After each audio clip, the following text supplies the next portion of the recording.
Srimad Bhagavatam records the arrival of Vishnu on this earth as an avatar in several forms, including Rama, Krishna, Varaha, Matsya, and Kapil Deva.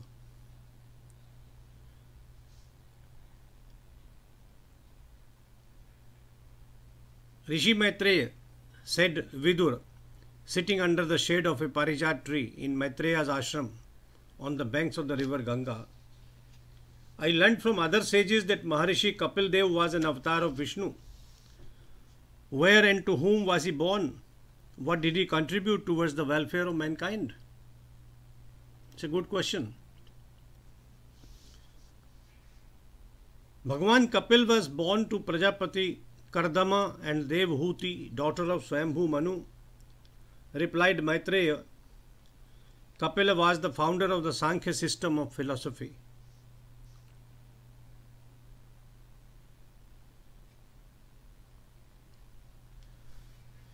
Today I shall narrate to you, Mahatma Vidur, the romantic tale of the wedding of Prajapati Kardama and Devahooti. What Bhagwan Kapil told his mother by way of bhakti or Sankhya, we shall talk another day. It is a fascinating tale.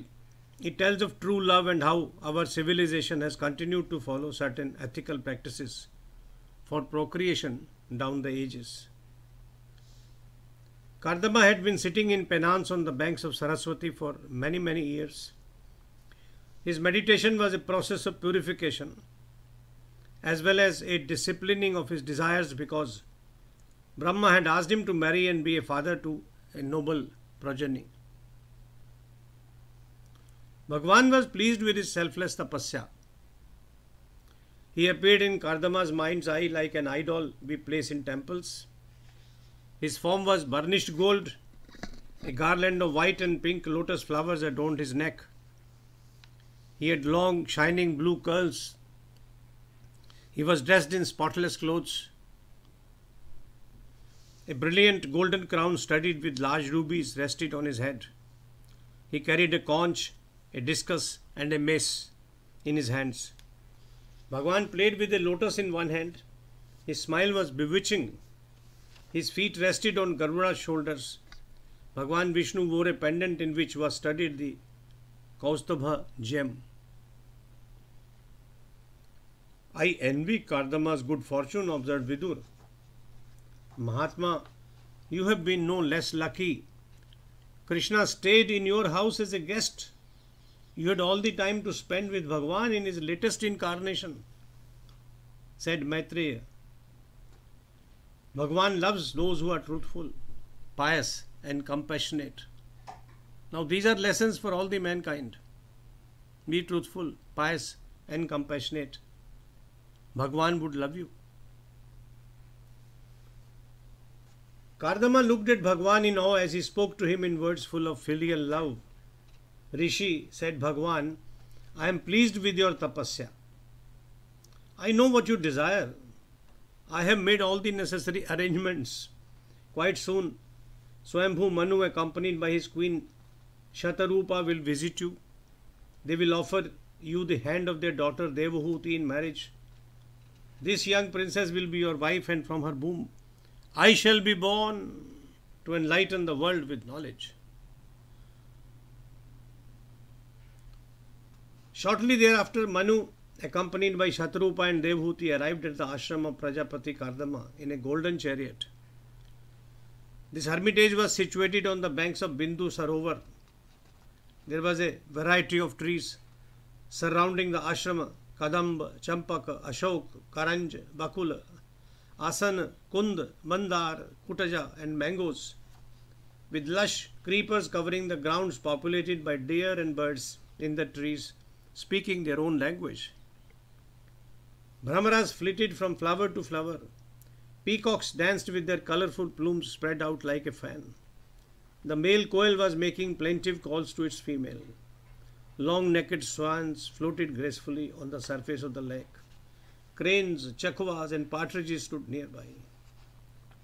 Your ashram is no less beautiful, said Vidur to Maitreya. We are blessed with your presence, Mahatma, responded Maitreya, and continued with the narration of Manu's arrival at Kardama's ashrama. My daughter, said Swayambhu Manu, is the sister of Priyavarta and Uttanapad. She is desirous of marrying a man of good character and noble qualities. A man who matches her in her accomplishments. You are one such person. You are not committed to stay celibate for life. We request you to accept her hand in marriage. Who would say no to your charming daughter who is of a noble character and belongs to an illustrious family? Said Kardama. The radiance from her limbs puts to shade the brilliance of her ornaments. I hear that once when she was running after a ball, seeing her playful eyes and hearing her tinkling anklets, Vishnu the Gandharva fainted and fell from his Viman. However, there is one condition. After our child is born, I shall enter sannyasa ashram and spend my days in meditation. Saying so, Kardama fell silent. In an instant, he was lost in contemplation of Bhagavan. A gentle smile of Anand spread over his face. Devahooti fell in love with Prajapati Kardama instantly, love at first sight. The marriage ceremony was performed in the ashram itself. Devahooti soon endeared herself to her husband with the care she bestowed on him, the way she took care of his comforts, engaged him with her polished conversation in measured sentences and sweet words, showered genuine affection, and displayed purity of conduct with a sense of self-respect in all her actions. She placed her husband on a pedestal higher than God. In due course, Devahooti suggested that for a proper upbringing of their children, they required a suitable dwelling place, different from the hermitage. Kardama readily agreed to his beloved's desires. Through his yogic powers, he constructed a Viman that could fly anywhere, even higher than the Himalayan peaks where Shankar and Parvati lived on Mount Kailash. The Viman was provided with all the comforts of the newly married couple. Its pillars were clad with mother of pearl.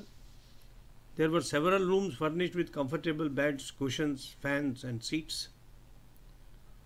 It had colorful silken curtains. Multicolored buntings adorned the rooms. Black bees droned on strings of fragrant flowers hanging from the walls. Notice one thing. Srimad Bhagavatam was written a few thousand years ago. All these things existed. They were available at that time. Otherwise, poets could not have written about them. Devahooti was delighted. The Viman was decorated with wall paintings that she greatly admired. Its floors were covered with gleaming marble. Coral had been used in making steps leading to the chambers. Precious stones were studded in the doors. Golden pitchers were placed on pillars made of sapphire. Rubies and diamonds mounted on the walls reflected like glistening eyeballs. Here and there, the walls were covered with flowering, multicolored silks shaped as welcome arches. Swans, pigeons, and parrots made of crystal were discreetly placed to add beauty. The craftsmanship was of such a high order that these figurines looked alive. The Vimana had toilets, bedrooms, living rooms, and a small cabin for games. Kardama himself was amazed at what his powers had created for their comfort. Devahooti shifted from ashram to the Viman soon after. She was surrounded by maids who gave her a bath with water fragrant with herbs and expensive perfumes. They applied sandal paste on her limbs. They dressed her in fine, new, translucent robes. Mark, translucent robes. She was decked in exquisitely crafted jewelry. Her ornaments, studded with rubies, sapphires, emeralds, and diamonds, were of intricate and sophisticated design. A huge necklace of large pearls rested on her lovely breasts that rose firmly close to each other. The maids slipped glistening gold bangles on her arms. They dressed her delicate feet with tinkling anklets. Around her waist, they tied an intricately carved broad belt of gold studded with gems. Devahooti was offered nutritious and delicious food and fruit. Kardama found his bride looking stunning. It was going to be auspicious. He had not forgotten Bhagwan Vishnu's darshana and promise.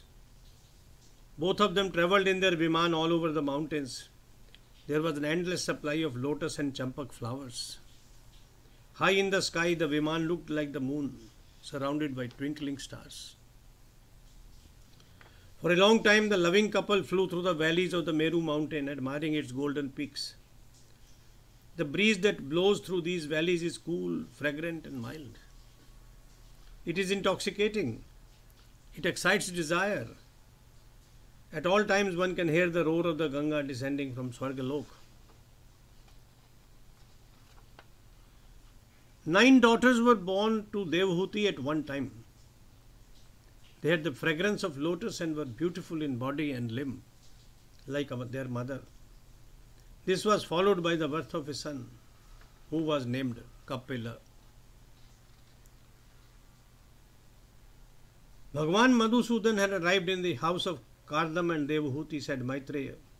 Welcome showers from the sky fell upon him. The clouds roared as if rejoicing. The Gandharvas sang songs of celebration in chorus. The Apsaras danced in joy, their curvaceous bodies undulating to the rhythm. The Devatas showered celestial flowers from the heavens. Water purified on its own in the ponds nearby. The entire Srishti, animate and inanimate, rejoiced at the birth of the divine. Brahma arrived and blessed the child. Simultaneously he bowed before Bhagwan and offered prayers. In the second chapter of Gita, Krishna discusses Sankhya Yoga in detail. He also discusses Karma Yoga, but to begin with, it is Sankhya Yoga. It is Sankhya Yoga which later on is expounded